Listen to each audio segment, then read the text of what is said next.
Eu convido você a abrir a sua Bíblia no livro de Apocalipse, capítulo 5. O capítulo 5 do Apocalipse, ele é a continuação da visão que começa no capítulo 4. João, ele ouve uma voz no comecinho do capítulo 4, dizendo assim: João, sobe para cá. E ele sobe ao céu, passa por uma porta aberta. E ele então vê o trono de Deus. Lá estava Deus sentado. E aqui João descreve uma cena que aconteceu lá no céu, na qual ele foi testemunha. Diz aqui a Bíblia, palavras do profeta João: vi na mão direita daquele que estava sentado no trono um livro, escrito por dentro e por fora, de todo selado com 7 selos.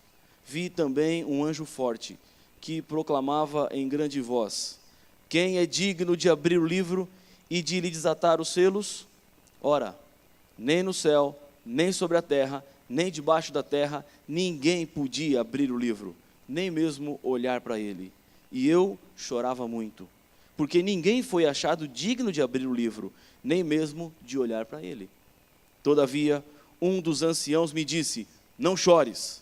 Eis que o leão da tribo de Judá, a raiz de Davi, venceu para abrir o livro e desatar os seus 7 selos.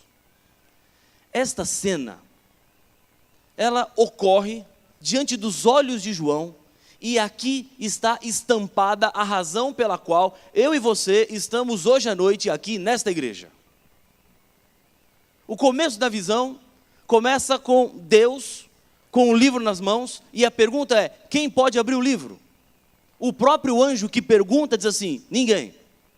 Ninguém foi achado com condições de abrir o livro. Diante desta impossibilidade, João começa a chorar, porque para ele, para João, estava claro: se ninguém era digno de abrir o livro, isso significava que para os seres humanos não haveria mais oportunidade de salvação. Se ninguém podia abrir os livros, o livro e os selos que estavam nas mãos de Deus, isso significava que para os seres humanos éramos agora um caso perdido. Mas diante da inquietação de João, o choro é interrompido.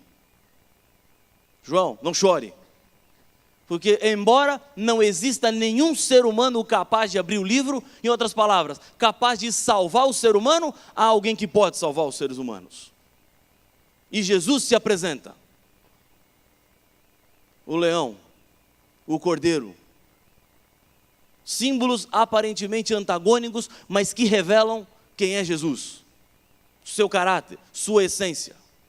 Mas a Bíblia nos confirma: ele pode salvar o ser humano. O que é que faz de Jesus digno de salvar o ser humano? Vamos voltar para o Jardim do Éden. Deus deu o livre-arbítrio a Adão e Eva.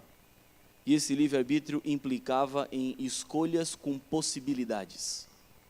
Comer da árvore da ciência do bem e do mal era a escolha errada. Não comer era a escolha certa. Comer da árvore da ciência do bem e do mal implicaria em morte. Não comer implicaria em vida e vida eterna. O ser humano, criado por Deus, perfeito para uma vida perfeita, usou a sua capacidade de escolha e decidiu pelo caminho errado. Decidiu andar na contramão de Deus. Decidiu afastar-se dos planos, dos propósitos originais que Deus tinha. E a partir daí, o ser humano mudou a sua essência, sua natureza. Diante do pecado, o ser humano se esconde de Deus quando ele vem ao encontro para conversar, para estar com Adão e com Eva. Adão e Eva escondidos são chamados por Deus, depois de um tempo, entendendo que o esconderijo não duraria muito tempo, eles se apresentam. Agora, modificados, mudados. E ali, Aparentemente, Deus tinha duas coisas a fazer: matar o ser humano como consequência do pecado que eles haviam cometido, e Deus anteriormente já havia advertido, ou Deus podia simplesmente tentar resolver a situação entre eles e dizer assim: eu falei da lei, mas vamos mudar a lei. Qualquer uma dessas duas ações diretas de Deus trariam consigo implicações, e que Lúcifer achava que só tinham essas duas opções: se Deus mata, é tirano; se Deus não mata, é mentiroso.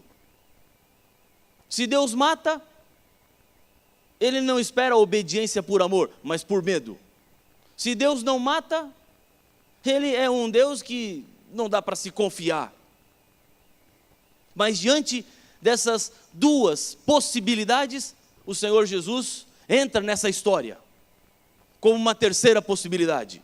Porque se pecado resulta em morte, não pecar resulta em vida.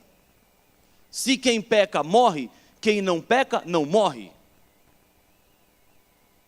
E neste impasse todo, Deus envia o seu Filho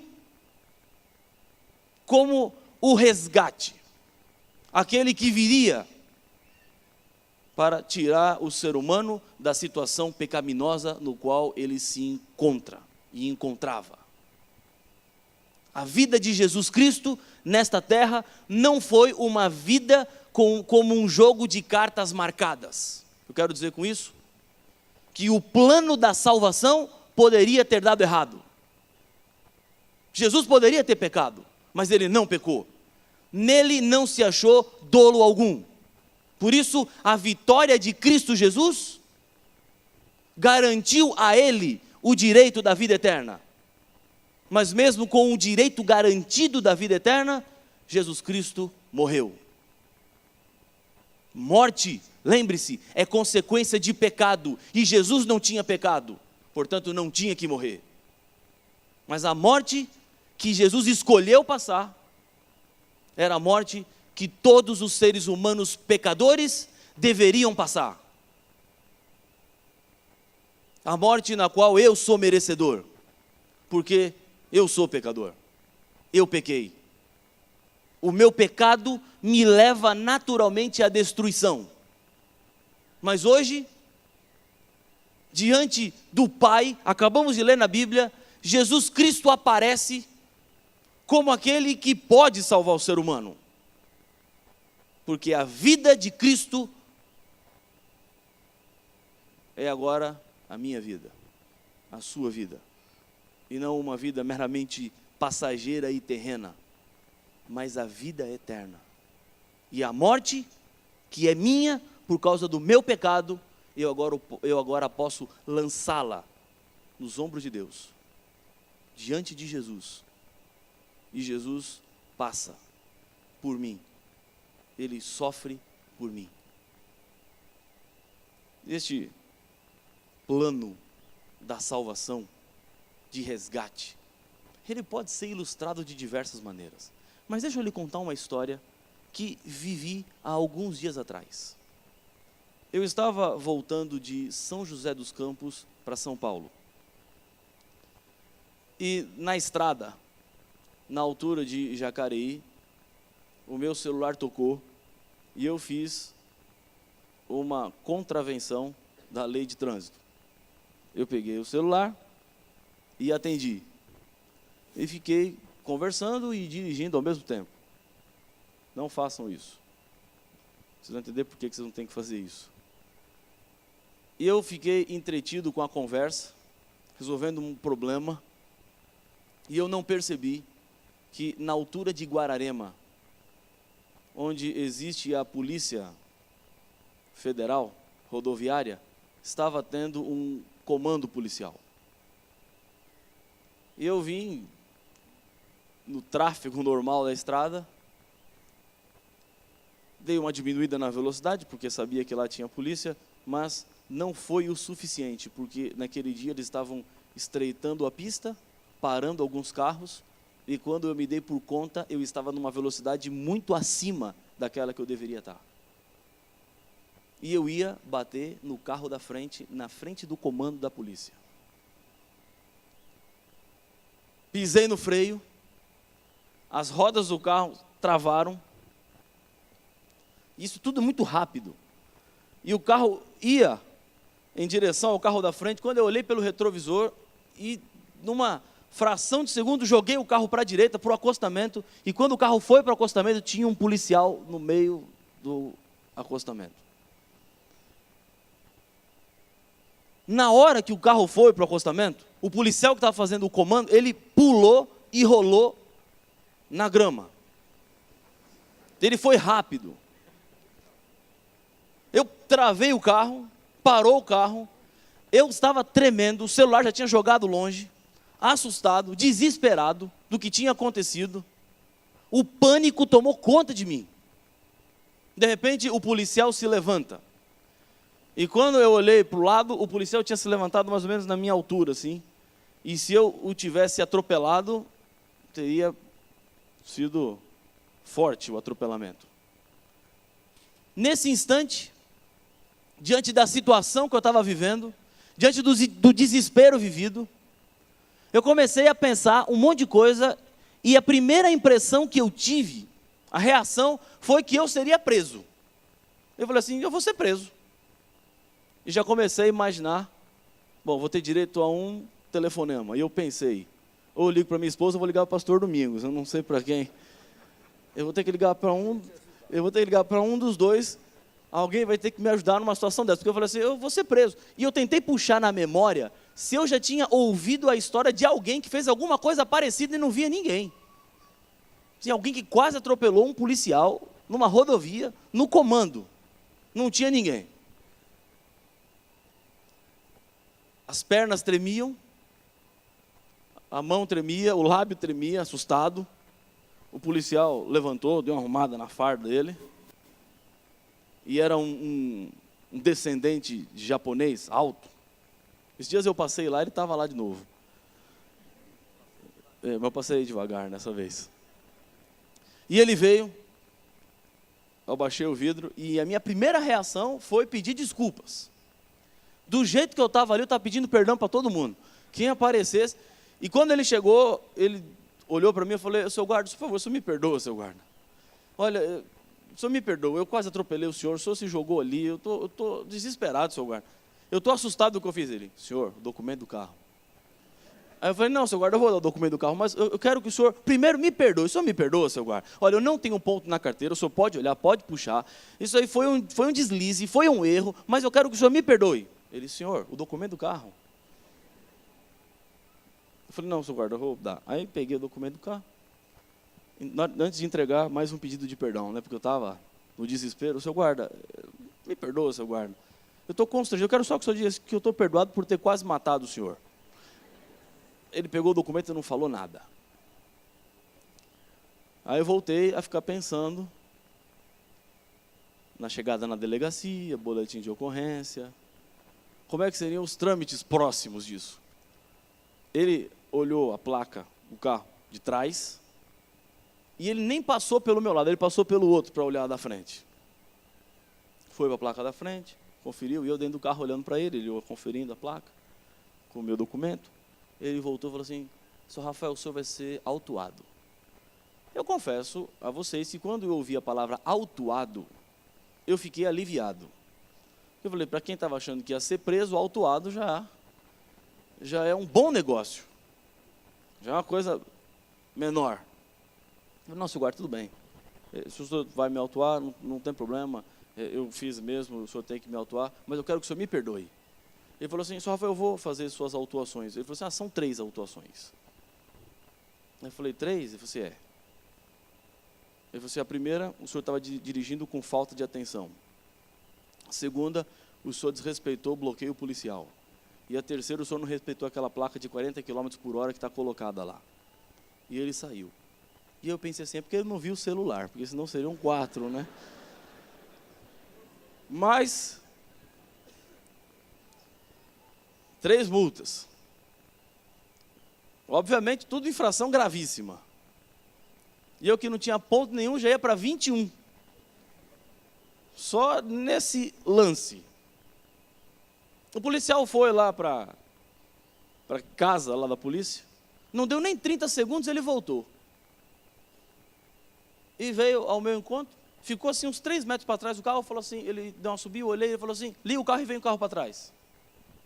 Aí eu liguei o carro, dei marcha ré, vocês precisam ver com que calma que eu voltei aquele carro. Nenhum movimento brusco. Bem suave, voltei.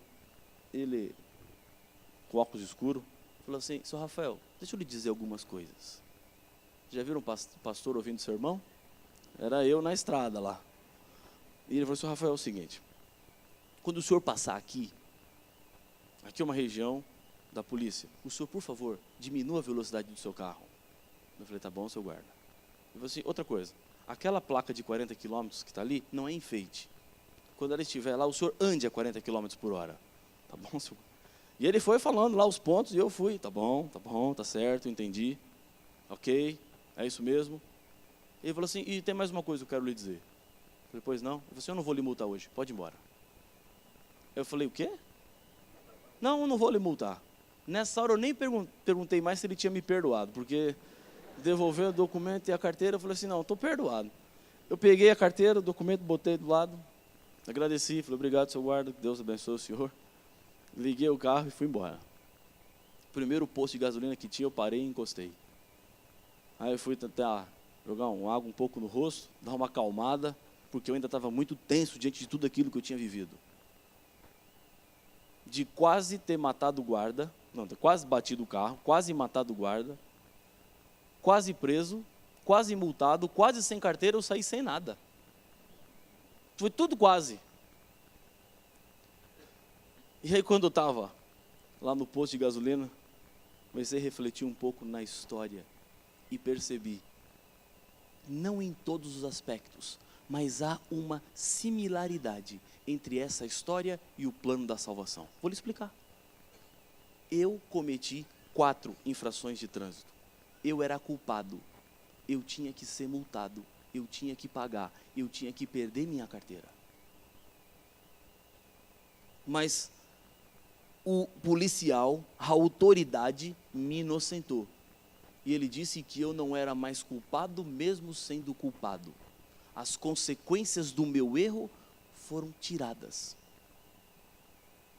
E eu saí livre. É por isso que hoje à noite nós podemos chegar diante desta mesa e dos emblemas que aqui estão. Porque o meu pecado me levaria à morte. Mas Jesus Cristo é aquele que olha para mim e diz assim, você não precisa morrer. Você é culpado, mas você não é mais culpado. Porque Jesus Cristo declara que você é inocente diante do seu pecado arrependido e confessado. Agora, a grande diferença por trás desse plano é óbvia. O guarda não fez nada para me inocentar, mas Jesus Cristo fez.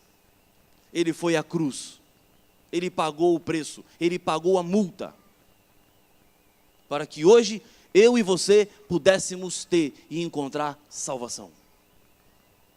Por isso que Jesus Cristo para aqui, ele se apresenta diante do Pai como aquele que é digno, como aquele que tem autoridade para abrir o livro, porque ele pode resgatar você, ele pode salvar sua vida, ele pode lhe dar salvação. E isso eu estou dizendo que não importa o que você fez, aonde você foi, por onde os seus pés pisaram, o que é que você passou ou enfrentou, mas diante de Deus você pode ser justificado, purificado, transformado, restaurado. É isso que ele tem feito. E usa diversas maneiras e formas para chamar pessoas para se entregarem a ele e aceitarem a morte que ele teve na cruz, para que você não precise passar pela sua morte como resultado, como consequência, como sequela do seu pecado. E esses sinais que Deus faz de chamado, de transformação e retorno, são sinais incrivelmente maravilhosos. Recentemente, numa série de evangelismo, eu conheci uma mulher que veio para a igreja por causa de algo muito interessante, diferente.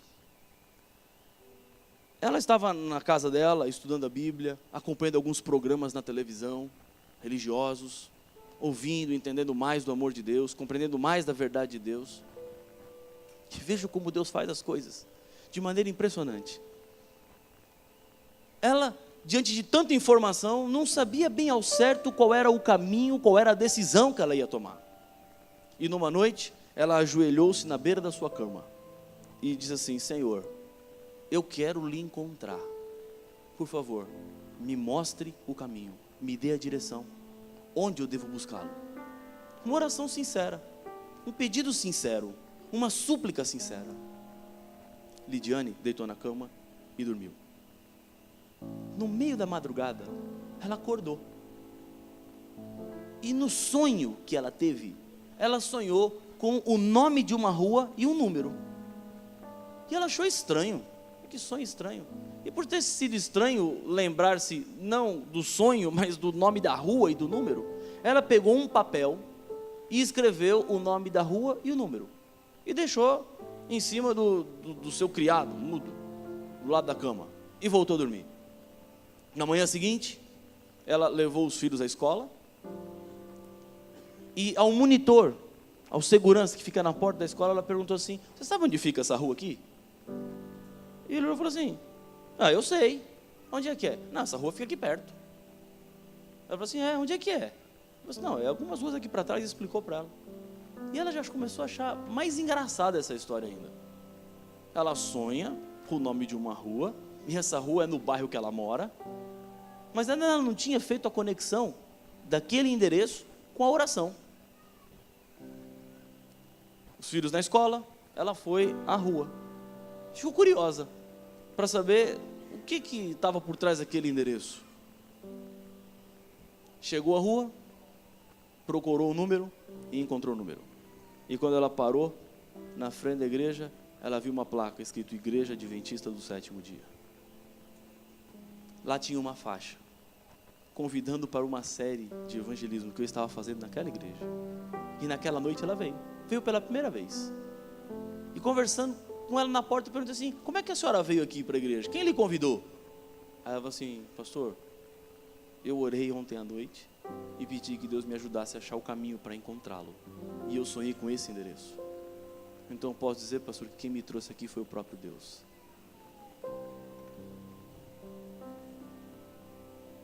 É o que Deus tem feito, para que pessoas não se percam. Ele tem usado pessoas, tem usado livros, folhetos, DVDs, canal de televisão, rádio. Mas chegar diante desses símbolos que nos garante a salvação, que fazemos em memória do sacrifício de Cristo, porque Ele assumiu a minha culpa, o meu pecado, porque Ele me tira da situação de perdição e me coloca agora sob o patamar da salvação. Isso também me aponta que existem pessoas próximas de mim que talvez ainda não conheçam essa verdade. Sabe que Deus tem chamado muitas pessoas. Ele tem convidado as pessoas para se entregarem e viverem uma vida ao lado dele. O sangue de Cristo derramado na cruz salva uma pessoa, 2, 3, 4 e até as 7 bilhões que estão vivas nesse momento. É suficiente para todo mundo, para cada pessoa, para cada um de nós. Por isso você pode participar desses símbolos. E esses símbolos também lhe apontam e lhe remetem à responsabilidade de ajudarmos outras pessoas a encontrarem Jesus, aquele que morreu por nós, aquele que sofre por nós. A Regina vai cantar um hino agora. E durante este hino eu quero fazer um convite a você, mas esse é um convite à reflexão. Nas últimas noites eu tenho feito chamados para você vir aqui à frente, se levantar, dando um passo de fé, decisões na sua vida. Mas algumas decisões eu sei que você já tomou, outras ainda está tomando, algumas coisas estão sendo acertadas na sua vida. Mas reflita nesta música, reflita neste hino, enquanto você se prepara para participar dos símbolos. O pão que representa o corpo de Cristo e o suco que representa o sangue de Cristo. A nova vida e o novo começo que podemos ter através dele e no poder dele.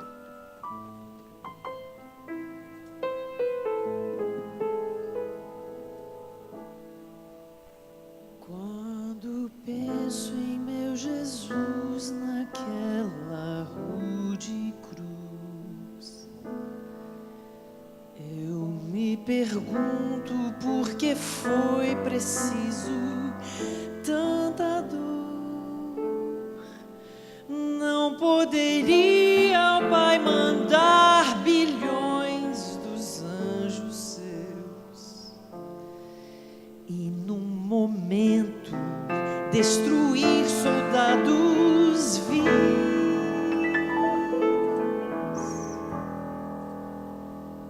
Escolheu deixar seu filho padecer horror,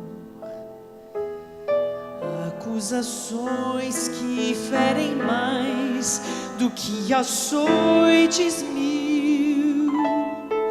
Foi para provar que seu amor consegue tudo,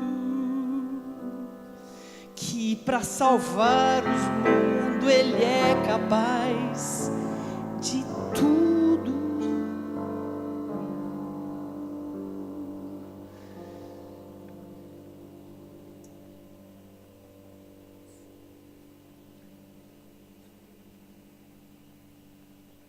Que mundo é esse que matou o meu Senhor?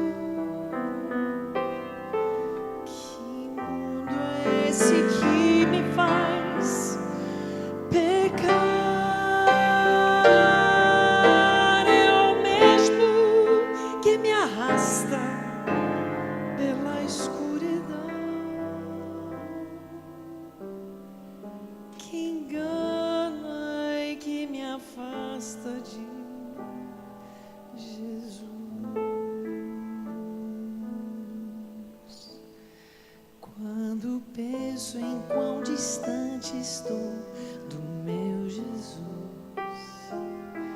eu me pergunto o que é preciso ainda acontecer para que eu entenda que sem Deus ninguém é nada, e ser feliz sem Ele é pura ilusão.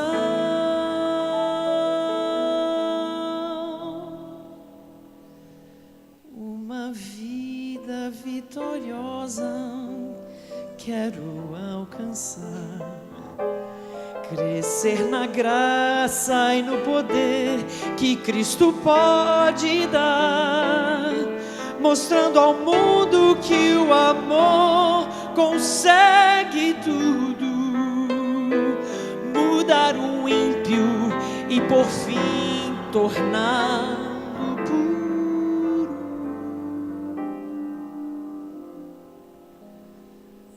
Por isso é que morreu o meu Senhor Jesus.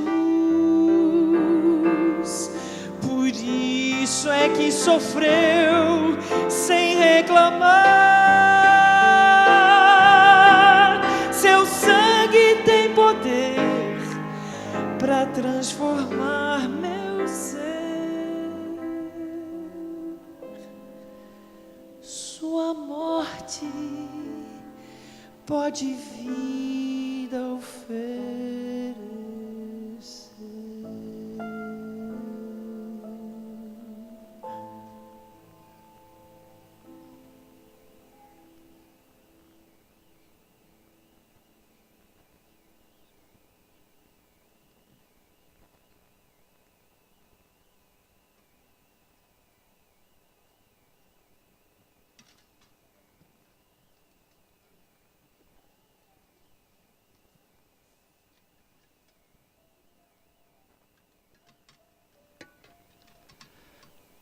O apóstolo Paulo não teve o privilégio que os 12 discípulos tiveram de andar e conviver com Jesus durante cerca de 3 anos. Mas depois de sua conversão, recebeu do Cristo glorificado uma série de revelações, inclusive sua primeira Santa Ceia, da qual não participou. E registrou na sua palavra, a palavra de Deus, dizendo: porque eu recebi do Senhor o que também vos entreguei, que o Senhor Jesus, na noite em que foi traído, tomou o pão, e tendo dado graças, o partiu e disse: isto é o meu corpo, que é dado por vós. Fazei isto em memória de mim. Nesse momento, coloquemo-nos de joelhos para pedirmos a bênção de Deus sobre o pão.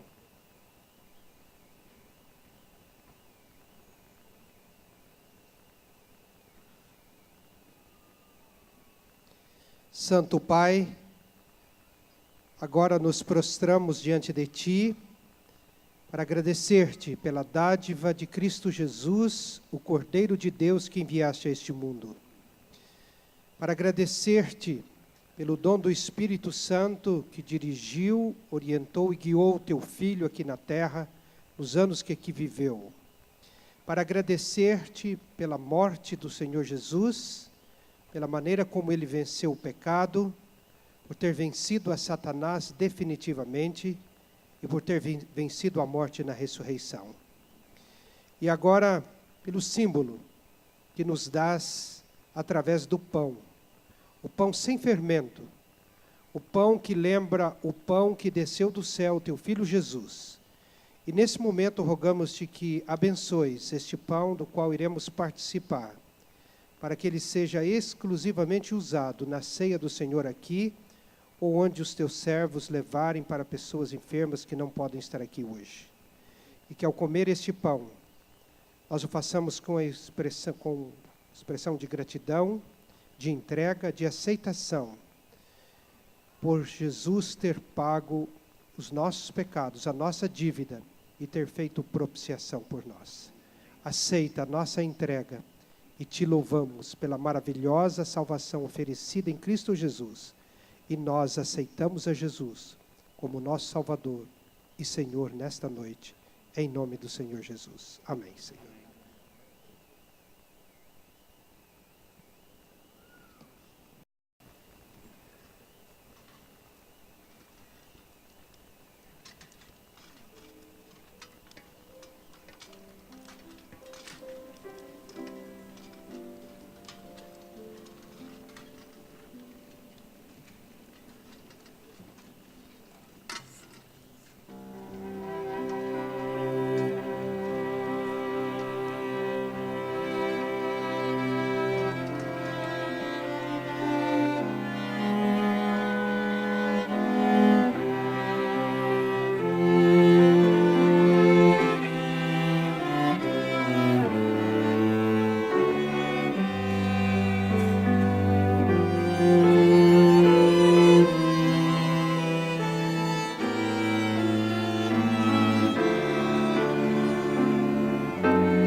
Vamos todos participar juntos agora em atitude de reverência.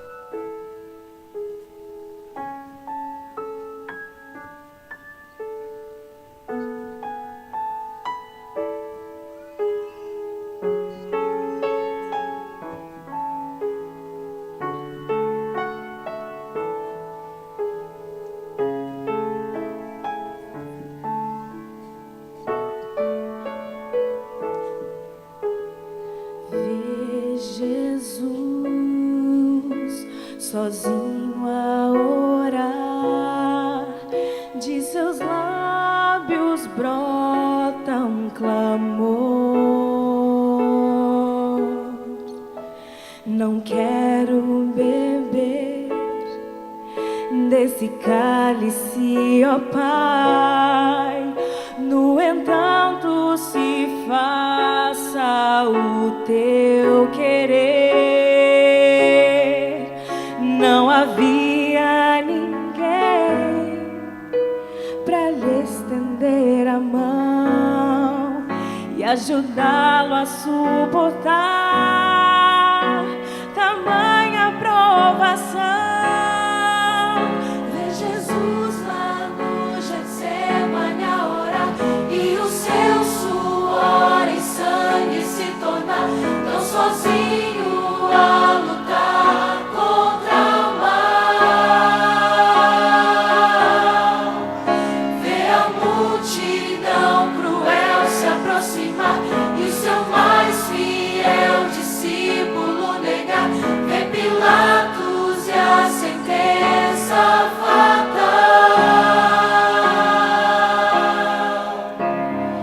Vê Jesus caído ao chão, sob o peso da culpa e da cruz. Vê a turba gritar, vê Maria soluçar e o Cordeiro morrendo sem merecer. Tanta dor e aflição, a suprema humilhação, foi o preço que pagou pela minha salvação. Vê Jesus agonizando numa cruz, vê o céu a recolher a sua luz, o inocente a padecer pelos seus. Vê a criação inteira estremecer e o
O apóstolo Paulo continua a sua narrativa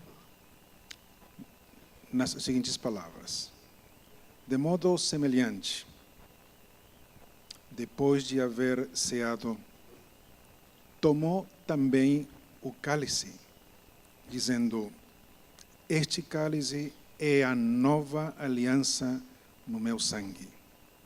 Fazei isto todas as vezes que o beberdes, em memória de mim. Porque todas as vezes que comerdes este pão e beberdes o cálice, a morte do Senhor anunciais, até que Ele venha. Ajoelhemo-nos.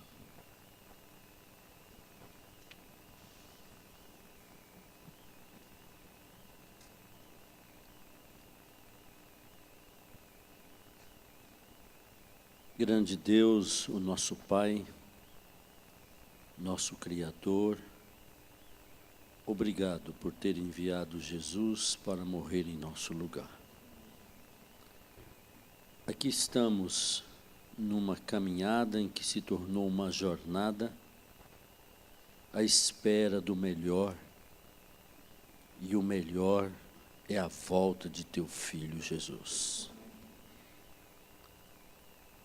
Por isso, nós pedimos uma bênção para o suco da uva sem fermento, como símbolo do sangue de Jesus derramado para a remissão de nossos pecados. Através desse símbolo, queremos ter a fé, a esperança de vivermos acima das vicissitudes, das dificuldades deste mundo, olhando para Jesus como autor e consumador de nossa fé. Nos aceites nesta noite. E nós queremos que Ele produza em nós o desejo, a esperança cada vez maior de vê-lo voltar e vivermos eternamente. Uma bênção individual a cada adorador nesta noite, em nome de Jesus.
Participemos juntos agora.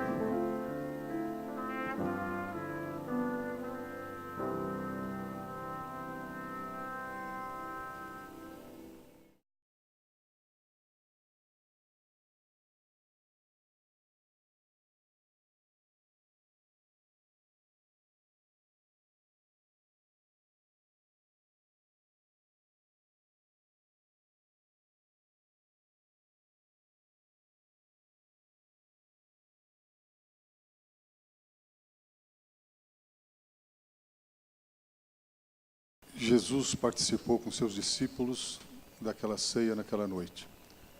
Depois de haver ceado com eles, ele cantou com seus discípulos e saiu daquele lugar para a morte.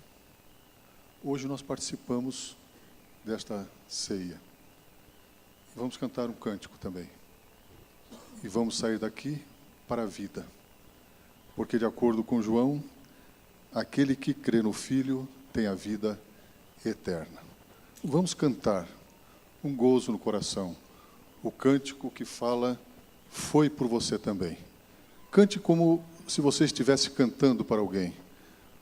E ouça como se alguém estivesse cantando para você. Foi por você também. Hino, o cântico número 60.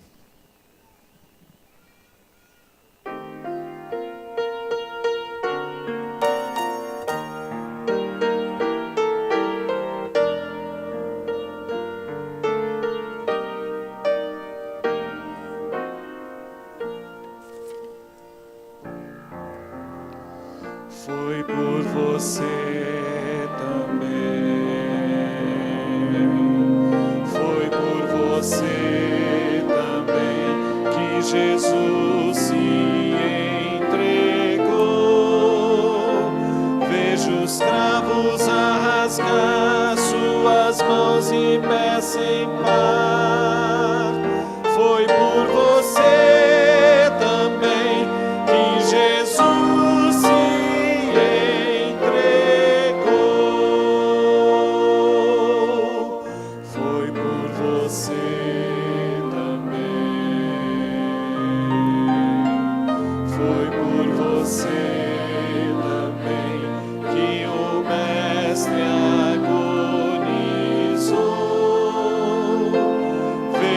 sangue de Jesus deslizando sobre a cruz.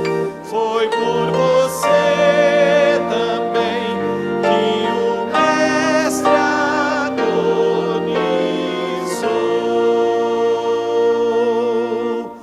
Foi por você também. Foi por você. Jesus mostrou amor, padeceu sem merecer e sofreu até morrer. Foi por você também que Jesus mostrou amor.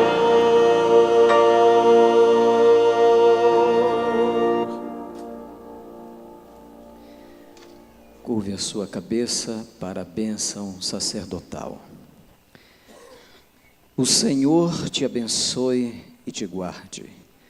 O Senhor faça resplandecer o seu rosto sobre ti e tenha misericórdia de ti. O Senhor sobre ti levante o seu rosto e te dê a paz, em nome de Jesus. Amém.